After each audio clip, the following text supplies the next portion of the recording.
ونبينا وحبيبنا وأسواتنا الكريم محمد بن عبد الله صلى الله عليه وسلم akí Ọlọ́run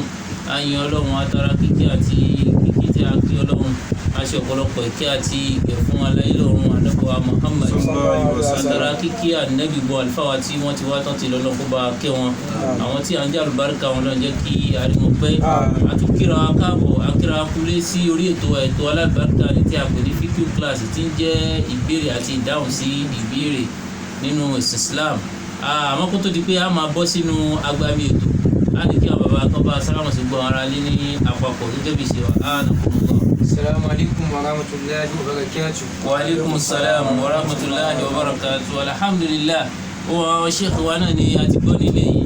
àwọn náà ni bàbá wa àgbà Fadilatu Sheikh al-Imam Alhaj Abdulrazak Muhammad Al-Awwal Al-Asali olóyin ọlọ́run jẹ́ kí aríyìn pẹ́ alibarika yìí ànábọ̀wá Muhammad gẹ́gẹ́ bí ìṣe wa ti gbé sórí ètò alábàárìkà yìí tí a pè ní fíkú kíláàsì tí ń jàǹfààní látara ọmọ ké sí ẹ̀rọ àlùfáà tó máa tàn mọ́lẹ̀ sí àwọn tó jẹ́ pé ó jẹ́ ìrújú nínú ẹ̀sìn àmọ́ kó tó di pé a máa lọ tírà wa tí a sọ fún wa ní ìjẹ́ ìjọ láti ìjẹ́ ìdókùn ni a ti wà lórí ọ̀rọ̀ tírà yìí ó já sí pé àwọn kan tí à ń mú jáde níbẹ̀ tó jẹ́ àwọn issues tí ó kálẹ̀ tó lè já pé ọ̀pọ̀lọpọ̀ ọ̀ndàmú lórí ẹ̀ púpọ̀ òun ló wà nínú tírà yìí ẹni tí ó bá nífẹ̀ẹ́ sí dákun torí tọ́ náà tàdébò wa Muhammad ó jẹ́ kí a mẹ́sàgì wa lórí platform wa yìí pẹ̀lú òkúlọ́dọ́dọ́ a mọ̀ bí ó ṣe dọ́wọ́ wa ọlọ́wọ́ lánàbọ̀ wa Muhammad masala ẹ̀sán wa ní ẹ̀sán lórí ẹ̀sìn máa bá wa ṣe program wa yìí dáadáa kí máa bá wa láìkí ẹ̀ ní ọ̀pọ̀lọpọ̀ ustaz wa Abdulhamid Abdulmajid Alufala wọn náà wọn ní ìbéèrè fún òde. Assalamu alaikum wa rahmatullahi wa barakatuh. Wa alaikum salam wa rahmatullahi wa barakatuh. Ìbéèrè mi ni wípé ojú wo ni ẹ̀sìn Islam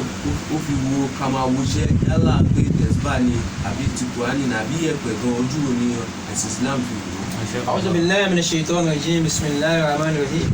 أعوذ بالله من علم لا ينفع ومن قلب لا يخشع ومن أمل لا ينفع ومن دعاء لا يسمع اللهم صل وسلم على سيدنا محمد وعلى آله وأصحابه أنا أقول لهم afẹ́ fún Ànábì wa Muhammad lórí tí afa béèrè tí ó dá púpọ̀ yìí ètò já sí ní pé ó ń dá ọ̀pọ̀lọpọ̀ fáwọ́dọ́lẹ̀ èyí tí a mọ̀ sí controversial issues tí ọ̀pọ̀lọpọ̀ àfa ó máa wá búra wọn tá máa wá ṣépè ògbà bẹ́ẹ̀ béèrè náà lọ pé kí ni Islam fi wo káyẹṣẹ́ ò yálà yẹ̀pẹ̀ àbí tẹ̀sùbá àbí à ń lo Al-Qur'an àwọn nǹkan wọ̀nyí ohun tí súnà gbé wá àfi ká tẹ̀lé èyí náà kò ṣẹlẹ̀ ó ti wáyé láyé Ànábì wa Muhammad sallallahu alaihi wasallam èyí tó já sí pé nígbà táwọn èèyàn lọ bá oúnṣẹ́ ńlá Ànábì wa Muhammad sallallahu alaihi wasallam so Ànábì máa ń sọ lọ́njọ́ náà wá ní wọn á bí sáàlù Rasulullah sallallahu alaihi wasallam al-kuhana wọn bí pé àwọn alágbègbè yìí à ń dáfá à ń wọ àwọ̀ kí ni wọ́n ó ń sẹ́ra ní innahum yal'alukuna bi shay wọn jámù kankan àwọn ni ya Rasulullah ó ní innahum yuhaddisuna bi shay'in wọ́n máa ń sọ nǹkan mí gbà mí fa yakununa haqqan ń tán bá sọ yẹn ó máa rí bẹ́ẹ̀ Ànábì wa ní bẹ́ẹ̀ ni sallallahu alaihi wasallam ó ní innama tilka al-kalima yafasu al-jinn wa yunkiruha fi usni waliyya wa yahliku maha miyata kẹsìbà wọ́n ní bẹ́ẹ̀ ni nǹkan tẹ́lẹ̀ tán sọ tó ń rí báwọn àwọn àlejò nìkan ní lọ ń gbé wá tí wọ́n á sọ sí etí ẹni tí ń jálágbégbá náà yálà ń dífá ni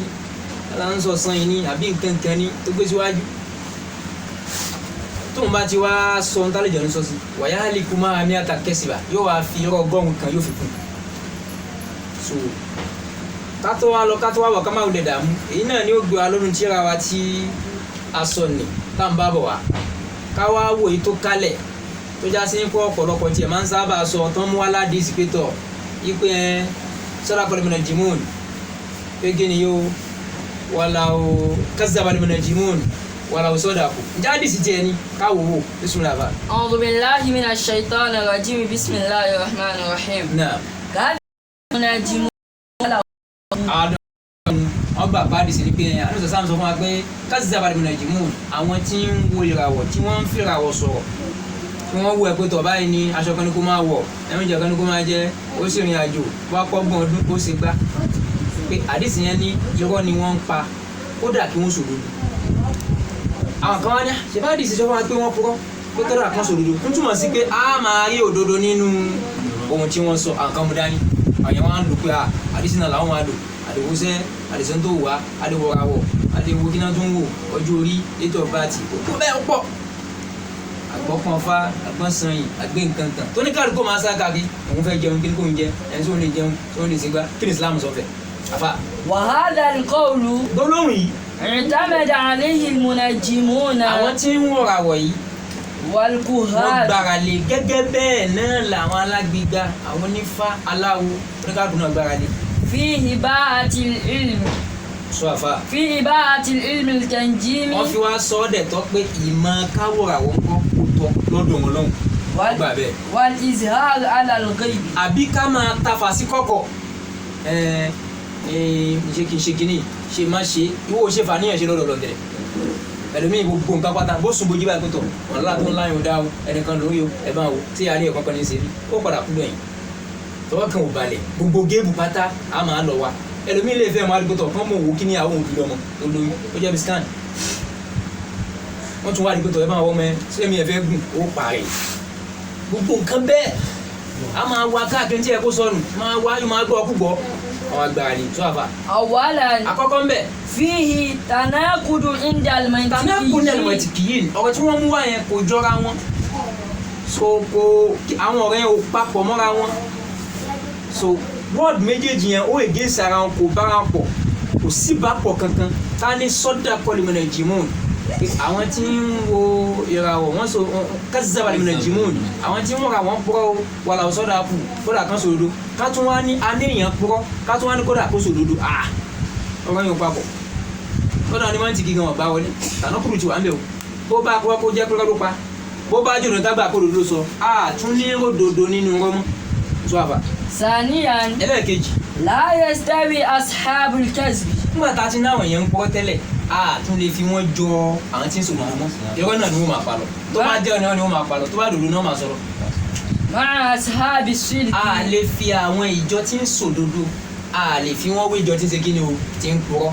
tabali sọ pé kásìsábà lè mọ̀nà jìmún ẹgbà pé kásìbò náà ló máa mú wa àwọn tí ń wọ̀ àwọn yìí o irọ́ ni wọ́n ń pa irọ́ náà lè máa rí bẹ́ẹ̀ tún gbọ́dọ̀ sọ pé wàhálà ò sọ́dà kú tó kó dàbẹ́ kí ni o kan sòdodo sì í sọ̀rọ̀ tẹ́lẹ̀ náà. وأصحاب الصدق هم asáàbù sídìkì àwọn ló dúró jèrè ẹ wá lọ sọ́dọ̀ àwọn tó ń jẹ́ sídìkì tó àbá. ثالثا ẹlẹ́ẹ̀kẹta الكذب والصدق irọ́ tẹ̀rí àtòdodo wọn sọmọ ìyá o. لا يطابقان láàyè tọ̀ bẹ̀kọ́ ni wọn ò lè kẹ́gbẹ́ pọ̀ wọn ò lè ṣe lè rí ara wọn. كما قال الشاعر gẹ́gẹ́ bá akọrin ti sọ báyìí pé. وشان صدقك عند الناس كذبهم ó ní irọ́ táwọn èèyàn ń pa yóò máa kó bòdò tí wọ́n ń sọ ó ti sọ̀rọ̀ bò nínú ìtò. وهل يطابق معواج بمعتدل ǹjẹ́ a lè fún tó dóde a lè fi ohun tó wọ́ tó túmọ̀ sí pé irọ́ tó bá ń pa irọ́ ni yóò máa jẹ́ òdodo ńkọ́ yóò máa dóde kò jọra wọn. رابعا ẹlẹ́ẹ̀kẹrin bẹ̀. عند علماء الحديث lọ́dọ̀ àwọn onímọ̀ àdìsí gan-an pẹ̀lú. ليس حديثا ليس حديثا ọ̀rọ̀ yìí ṣe àdìsí ànábì sọ̀rọ̀ sọ́lá. báwa ni kazaba al-munajjimun wàlà òsọdàkù pàdísì ní kéṣà àdìsí wọ́n gbà pé ànábì ò jẹ́ sọ. kódà àwọn àrí náà ti ń gba àdìsí wa pé ta ló gbà wá kì í sọ̀rọ̀ ànábì o ká lọ bọ́ nísìn ká máa fi yẹn evidence wá pé tọ́ yẹn ìwádìí sọ máa pé tọ́ àwọn tí ń ra olóòótọ́ ń purọ́ àwọn ń sòdodo ẹ̀rọ tó máa mú ká gbà ànábì kọ́ ló sọ kazaba al-munajjimun wàlà òsọdàkù laysa min qawli nàbì ànábì kọ́ ló sọ kéṣà àdìsí ànábì. ولا أصل له kódà kò sí pìlẹ̀ fún àmọ́ bá wí ẹ̀ àbúrò ra ògbà wá gbogbo àti ń gbà àdìsá àrí lọ́dọ̀ wọn gbogbo àwọn àwátà àdìsá àrí lọ́dọ̀ wọn sẹ́wọ́ bò ágbò sí mbẹ̀ muslim kò sí nú ẹ̀ sinam tí kìíní sí àrí mbẹ̀ ìbílẹ̀ tí wọ́n rí. بل كلمة بالفاف àwọn kan tiẹ̀ ní kẹ́límọ̀ yẹn bẹ̀lẹ̀ fáàfù ọ̀rọ̀ kan tó wá ń bì kan tí pìlẹ̀ àmọ́ bí tó ti wá àmọ́ fáàfù ló wá kì í ṣe sọ́dà sọ àfà لا بالقاف kì í ṣe kọ́ọ̀fù pé wàlà ò sọ́dà kọ́ pé wàlà ò sọ́dà fún sọ àfà. أي كذب المنجمون ولا kásìsábà صدقوا al-munajjimun àwọn olùràwọ̀ irọ́ náà ń pa o wàlà ò sọ́dà fún kódà kí wọ́n ṣe déédéé ẹ̀ gbọ́fà lágbájá mo ló ń lọ ó lọ kú mi tó lọ ni o nítorí ti lè lọ tipẹ́tẹ́ gbogbo ẹ̀ náà fi hàn wẹ́ sẹ́mọ̀ ìyẹn bá lọ ìyẹn bá kú lóòótọ́ irọ́ ló pa ọlọ́run kan kó ṣe kí ni kó ṣe gẹ́gẹ́ bí ìtàn bèrè oúnjẹ ńlá pẹ̀tọ̀ ya Rasulullah pẹ̀tọ̀ báwo láì lè kọ́ hàn àwọn tó ń dífà yìí bóò ni wọn Ànábì ní láyà tá a lè kúrò nàbì ṣe wọn jẹ́ kankan ọ̀wá ni ya Rasulullah oúnjẹ ńlá iná mi yóò àdìsú nàbì ṣe wọ́n máa ń sọ nǹkan mi gbà mí fayakununa haqqan àwọn kan máa rí bẹ́ẹ̀ lódodo Ànábì ní bẹ́ẹ̀ ni innama tilka kalima yafasu al-jinnu wa yukiruha fi izni waliyya ó náà wọn kò tẹ́ rí wọn àwọn àjọ nìkan ní ń gbé wá fún wọn wọ́n wá sọ sí wọn létí àwọn wà sọ ọ̀rọ̀ ọgbọ́n wọn ṣe kí ni wọ́n sọ ẹ̀já wò sí ọgbọ́n tó ń kò ní dàgbà kó ló padà dàgbà ẹ̀ńtọ́ ní iṣẹ́ kò sí gidi ikú máa kọ́ sí omi iṣẹ́ náà ni kó kọ́ ó máa kọ́ sí omi máa padà la àwọn tán ní nǹkan máa fẹ́ wọn pupa fẹ́ dúdú ó máa fẹ́ kọ́ máa padà sórí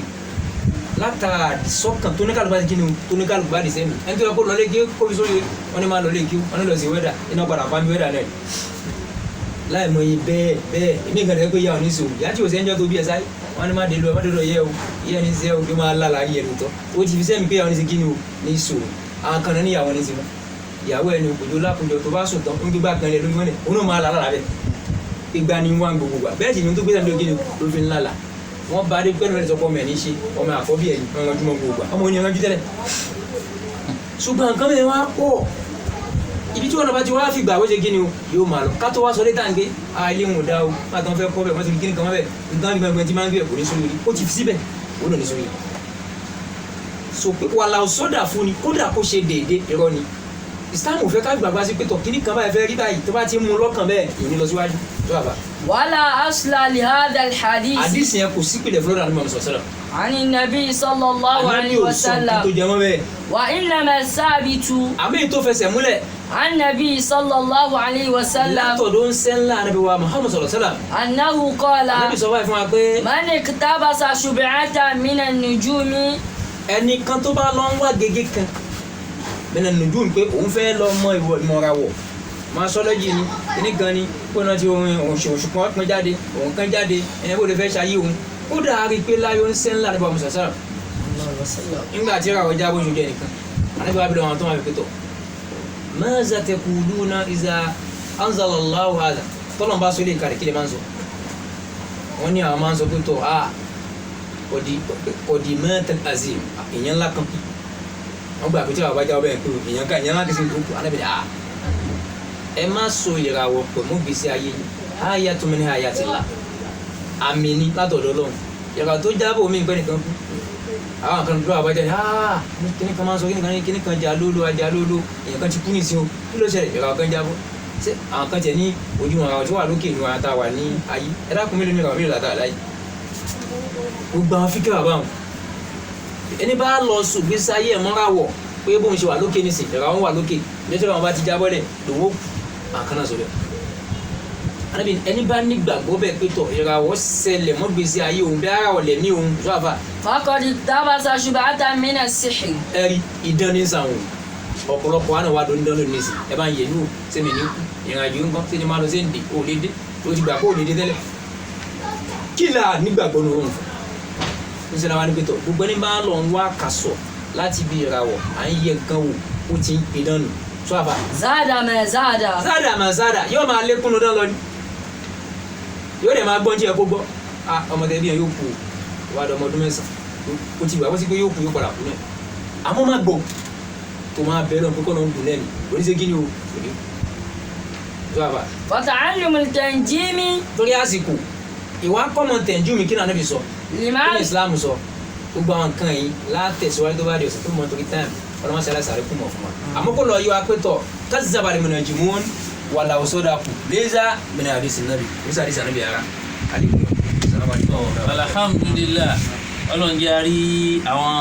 ìmáàmù wa pẹ́ ọláyé anábọ̀wá Muhammad ọláyé al-Qur'an ẹ dákun torí tọ́lọ́run bàbá wa Mawlana Sheikh Habibullahi Adam Abdullahi Al-Aluri àlékún ẹ̀mí gígùn àláfíà ara ń bá a ṣe fún wọn bàbá àgbà Sheikh Daoud Abdulmajid Al-Fanla Al-Gbedewi àlékún karama àlékún ìjẹni Ọlọ́run ọlọmọsálà ìbá ṣe fún àlékún fọkànbalẹ̀ ẹ̀mí gígùn ọlọmọ ṣe fún bàbá wa gbọ́ lóye ọlọ́jà rí pé ọlọ́njẹ́ mi yóò gùn òun fẹ́ yín ọlọ́ba yín fẹ́ orúkọ yín ọlọ́ba yín kọ́ àlùbáríkà yà níbo wa Muhammad láyé Al-Qur'an ẹ dákun ẹ̀yìn yọ wa òun la tún gbọ́ lálẹ́ yìí o wọ́n ní kazzabal munajjimuna walau sadaqu wọ́n sì tún sọ bí kọ́ pé kazzabal munajjimuna walau sadaqu tọ́ ọlọ́run jẹ́ kí àríyìn pẹ́ ọlọ́yà nẹ́bọ̀ Muhammad gbogbo wa tá a ti kó sí àsìkò ní tájà ọkọ̀ ń bẹ̀ ọlọ́run kó ṣọ́ gbogbo wa ń bẹ̀ alábàárìkẹ́ yà Al-Qur'an ẹ̀dá tó máa bá láìkì péjì wa dáadáa ẹ̀ máa bá wa ṣíà rẹ̀ ọlọ́run gbàdúrà ìjọba títí dédé àsìkò yìí ní ọjọ́ mẹ́jọ má sàlẹ̀